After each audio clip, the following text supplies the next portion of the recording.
तहलका के संपादक रहे तरुण तेजपाल पर आरोप लगाने वाली महिला पत्रकार ने आरोप लगाया है कि उसके साथ तेजपाल ने जो कुछ किया वो रेप के सिवाय और कुछ भी नहीं है। महिला पत्रकार ने गोवा पुलिस और मजिस्ट्रेट को दिए बयान में कहा है कि तेजपाल ने उसके साथ रेप किया है। पीड़ित लड़की ने मीडिया को जारी बयान में कहा है कि उसकी शिकायत किसी राजनीतिक साजिश का कोई हिस्सा नहीं है, वो अपनी इज्जत की लड़ाई लड़ रही है।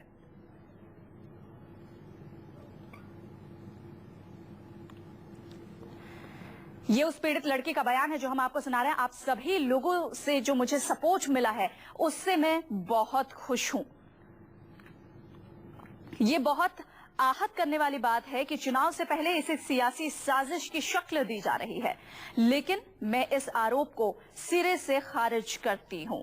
लड़की ने आगे ये लिखा है कि सियासी दलों से ये भी अपील है मेरी कि इतने संवेदनशील मामले को वो अपने फायदे के लिए इस्तेमाल ना करें। ये कहना कि मैं किसी के इशारे पर ये सब कुछ कर रही हूं, ये दर्शाता है कि एक महिला खुद कोई फैसला नहीं कर सकती। इस महिला ने यह साफ लिखा है कि ये किसी सियासी साजिश का शिकार है। ये कहना बिल्कुल गलत है। मैं इस आरोप को सिरे से खारिज करती हूं और मैं सियासी दलों से अपील करती हूं कि इतने संवेदनशील मामले को अपने फायदे के लिए इस्तेमाल ना करें।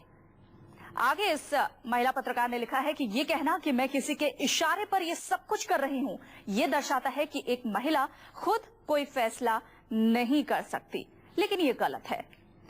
आगे इस महिला पत्रकार ने लिखा है कि तेजपाल ने जो मेरे साथ किया वो कानून के मुताबिक बलात्कार की श्रेणी में आता है।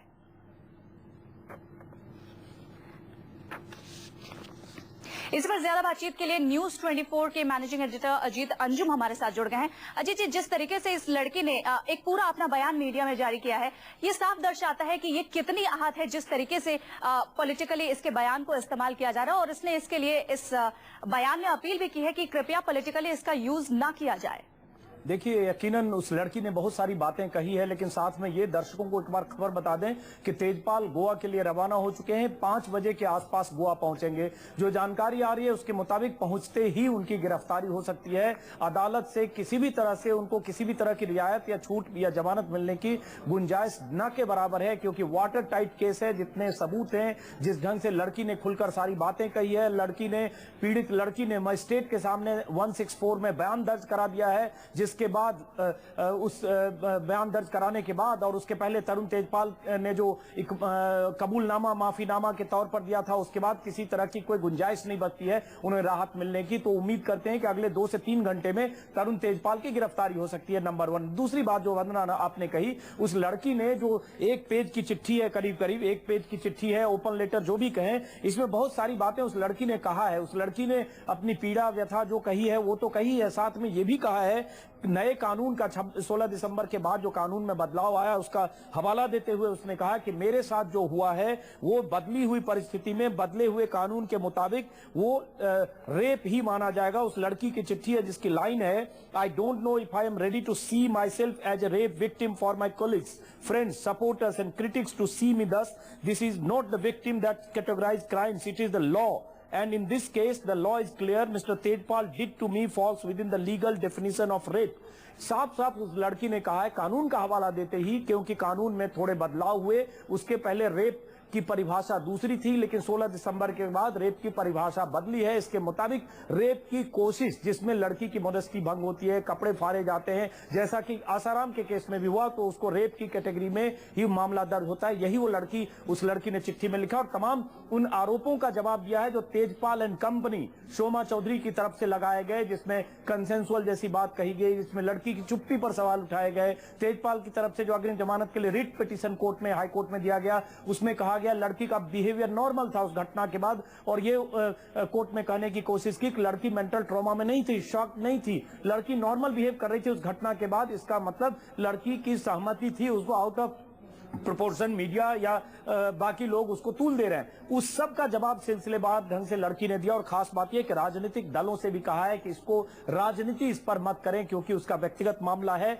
और लेकिन साथ में महिलाओं की सुरक्षा और महिलाओं की अस्मिता का भी मामला है। उस लड़की ने अपने परिवार का भी हवाला दिया है। उनके पिता सीनियर जर्नलिस्ट हैं जो बहुत बीमारी की हालत में है, कई सालों से ऑलमोस्ट बेड रिडन है। उसने ये भी कहा है कि मेरी नौकरी चली गई है, मेरी माँ एकमात्र अर्निंग मेंबर है जिनसे हमारा परिवार चलता है, मुझे ये लड़ाई लड़नी है, आखिरी दम तक लड़नी है, ये बहुत कन्विक्शन के साथ वंदना उस लड़की ने कह दिया है। अब उस लड़की के इस कहने के बाद, उसके पहले लड़की के बयान हो चुके हैं मुंबई पुलिस और मुंबई में गोवा पुलिस के सामने और मजिस्ट्रेट के सामने, किसी सूरत में कोई गुंजाइश तेजपाल के सामने नहीं है बचने की, और तेजपाल की गिरफ्तारी भी तय है और जमानत नहीं मिलेगी कम से कम पहली बार गोवा में, ये भी करीब करीब तय है। सभी लीगल एक्सपर्ट का यही मानना है। वरना जी अजय जी, आप हमारे साथ बने रहिए। इस बीच संकेत के पास चलते हैं और उनसे जानने की कोशिश करते हैं कि क्या जो सुनवाई है कोर्ट में वो शुरू हो चुकी है या नहीं हो चुकी है। संकेत, क्या जानकारी आपके पास?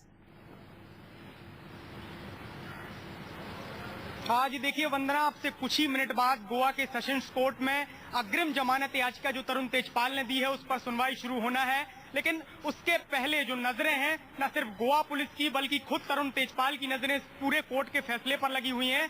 अगर उन्हें राहत नहीं मिलती है तो जैसे ही वो 5:05 पर उनकी फ्लाइट गोवा एयरपोर्ट पर उतरेगी और जैसे ही वो बाहर आएंगे उनकी गिरफ्तारी की जा सकती है। गोवा पुलिस की एक टीम फ्लाइट में तरुण तेजपाल के साथ मौजूद है। इसके अलावा गोवा क्राइम ब्रांच की टीम गोवा एयरपोर्ट पर मौजूद है। यानी अगर कोर्ट का फैसला तरुण तेजपाल के खिलाफ आता है तो 5:05 के करीब जब एयरपोर्ट पर वो पहुंचेंगे उनकी गिरफ्तारी तय मानी जा रही है और वहां से सीधे तरुण तेजपाल को लेकर गोवा क्राइम ब्रांच के दफ्तर ले जाया जाएगा, जहां गोवा के डीआईजी ओपी मिश्रा और जो इन्वेस्टिगेटिंग ऑफिसर सुनीता सावंत हैं उन्होंने सवालों की एक लंबी फहरिस्त तैयार की है जहां पर तरुण तेजपाल से पूछताछ की जाएगी। फिलहाल न सिर्फ गोवा पुलिस बल्कि तरुण तेजपाल की नजरें भी कोर्ट के फैसले पर लगी हैं। वंदना जी, आप हमारे साथ बने रहिए। संकेत, हमारे साथ हमारे संवाददाता विनोद मिश्रा भी जुड़े हुए हैं, उनके पास चलते हैं। विनोद, क्या लगता है 2:30 बजे तक तरुण तेजपाल की गिरफ्तारी पर कोर्ट ने रोक लगाई थी, क्या सुनवाई पूरा होने तक, कोर्ट का फैसला आने तक उनकी गिरफ्तारी नहीं होगी या बीच में उन्हें डिटेन किया जा सकता है फ्लाइट में?